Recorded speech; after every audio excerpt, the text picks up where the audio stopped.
السلام علیکم ورحمۃ اللہ وبرکاتہ۔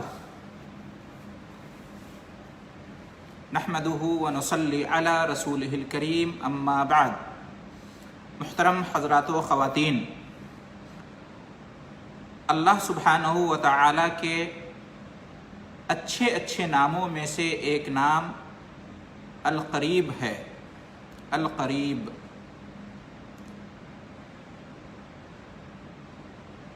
یہ نام قرآن مجید میں 3 مقامات پر آیا ہے۔ ان میں سے ایک سورہ سبا کی آیت نمبر 50 ہے، اِنَّهُ سَمِيعٌ قریب، بے شک وہ یعنی اللہ تعالی خوب سننے والا، بڑا قریب ہے۔ باقی 2 کا ذکر آگے آئے گا۔ اللہ تعالیٰ کی قربت یعنی اس کے قریب ہونے کی 2 قسمیں ہیں۔ نمبر 1 عام قربت، یہ معیت عامہ کے معنی میں ہے، یعنی اللہ تعالیٰ سب کے ساتھ ہے۔ اللہ تعالیٰ اپنے علم، قدرت، نگرانی اور مشاہدہ کے اعتبار سے ہر کسی سے قریب ہے۔ اس کا علم اور سمع و بصر یعنی دیکھنا اور سننا تمام چیزوں پر محیط ہے۔ وہ انسان سے اس کی شہ رگ سے بھی زیادہ قریب ہے۔ تو اس اعتبار سے اللہ رب العالمین سب کے ساتھ ہے، سب سے قریب ہے۔ دلیل اس کی کیا ہے؟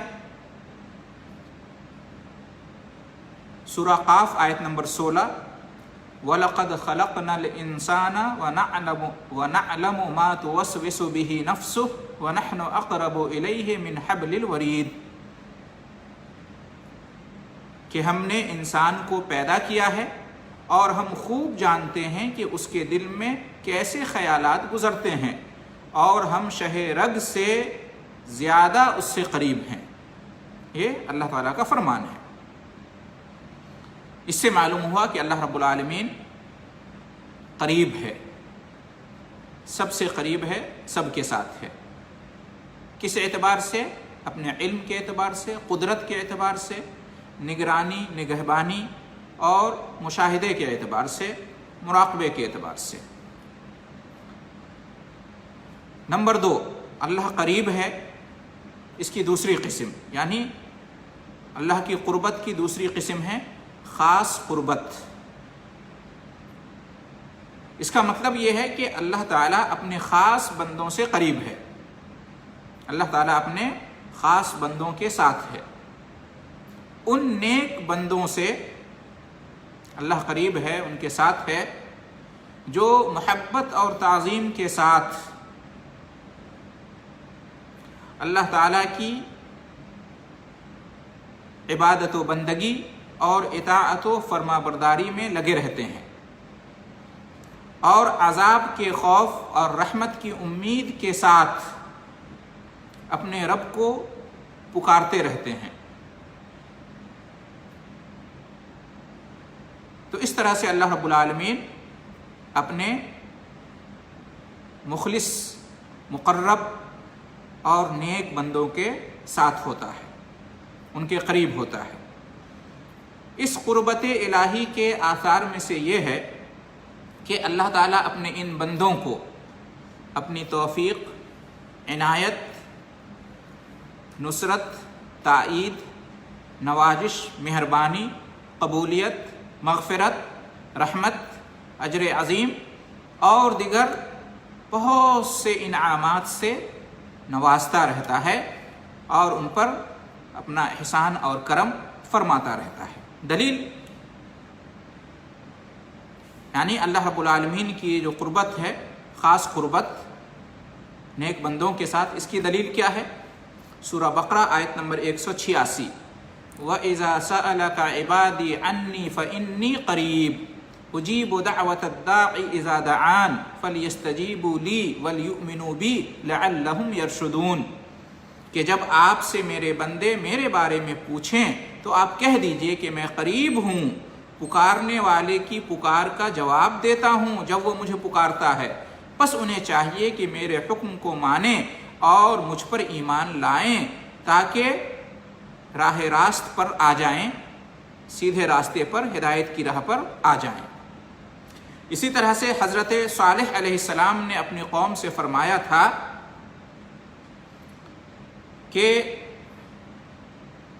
یا قوم اعبدوا اللہ ما لکم من الہ غیرہ هو انشأکم من الارض واستعمرکم فیہا فاستغفروہ ثم توبوا الیہ ان ربی قریب مجیب، یعنی اے میری قوم کے لوگو، تم اللہ کی عبادت کرو، اس کے علاوہ تمہارا کوئی معبود نہیں ہے، اس نے تمہیں مٹی سے پیدا کیا اور اس میں تمہیں آباد کیا، تو تم اس سے مغفرت طلب کرو، پھر اس کی جناب میں توبہ کرو، بے شک میرا رب قریب ہے اور دعا قبول کرتا ہے۔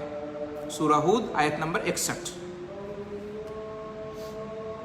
تو اس آیت سے بھی معلوم ہوا کہ اللہ رب العالمین اپنے ان بندوں کے ساتھ ہے، اپنے ان بندوں سے قریب ہے جو اس کی جناب میں توبہ اور استغفار کرتے رہتے ہیں اور اس کے عبادت گزار، اطاعت گزار بندے ہیں۔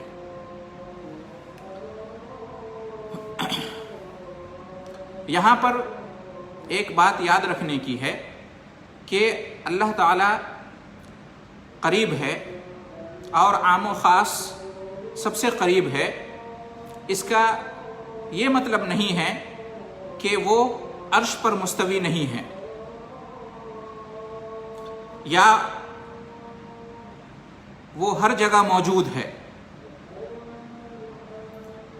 حق بات یہ ہے کہ اس کا علم ہر جگہ موجود ہے، مگر اس کی ذات عرش پر مستوی ہے۔ ساتوں آسمان کے اوپر عرش پر اللہ بلند ہے، اس کی ذات مستوی ہے، لیکن اس کی جو صفت علم ہے وہ ہر جگہ ہے۔ اس کی شان یہ ہے کہ وہ قریب ہوتے ہوئے بھی بلند ہے اور بلند ہونے کے باوجود قریب ہے۔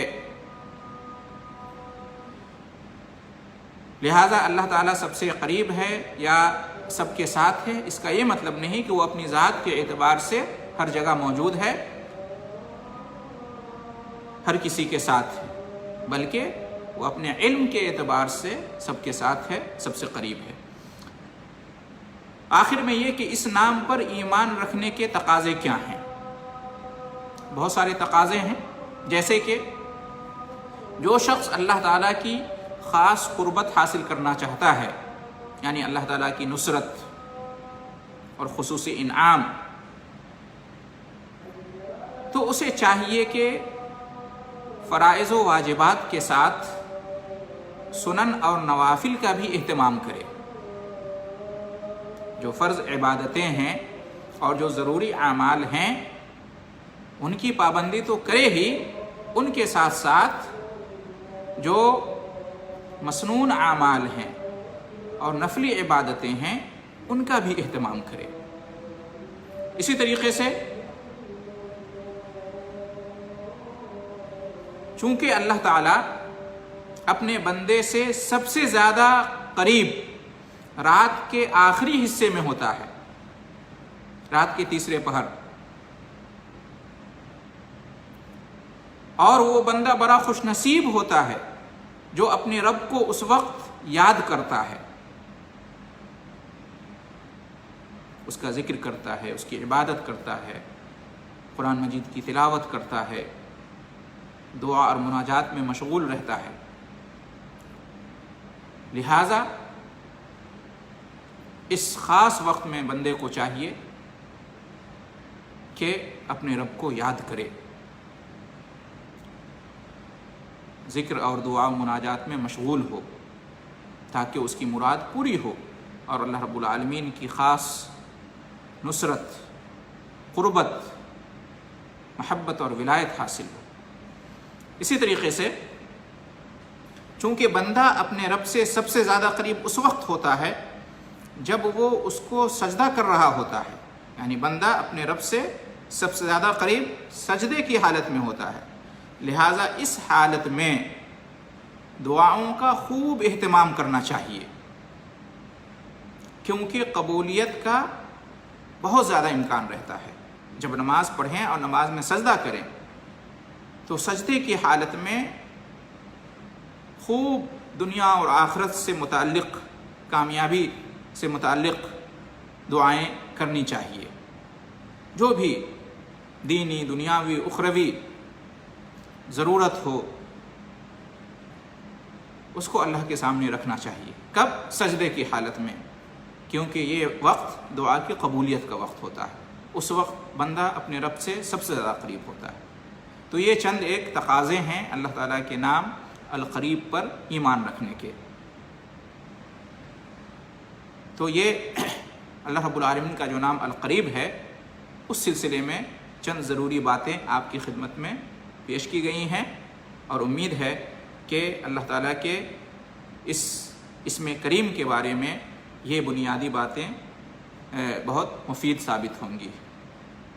دعا ہے اللہ رب العالمین سے کہ ہمیں اللہ کے اس نام پر اور تمام ناموں اور صفتوں پر سلف صالحین کے منہج کے مطابق ایمان رکھنے کی توفیق عطا فرمائے، اور اس کے جو تقاضے ہیں ان کو پورا کرنے کی بھی توفیق عطا فرمائے، اور اللہ رب العالمین ان لوگوں کی فہرست میں ہمیں جگہ دے جن کے بارے میں نبی کریم صلی اللہ علیہ وسلم نے ارشاد فرمایا ہے کہ اللہ تعالیٰ کے 99 نام ہیں جو ان کو گنے گا، یعنی جو ان کو یاد کرے گا، ان کو ان کا معنی اور مطلب سمجھے گا اور اس کے تقاضوں کو پورا کرے گا تو وہ جنت میں داخل ہوگا۔ اللہ رب العالمین ہمیں ان خوش نصیب لوگوں میں سے بنائے، آمین۔ وآخر دعوانا ان الحمد للہ رب العالمین، وجزاکم اللہ خیر الجزاء۔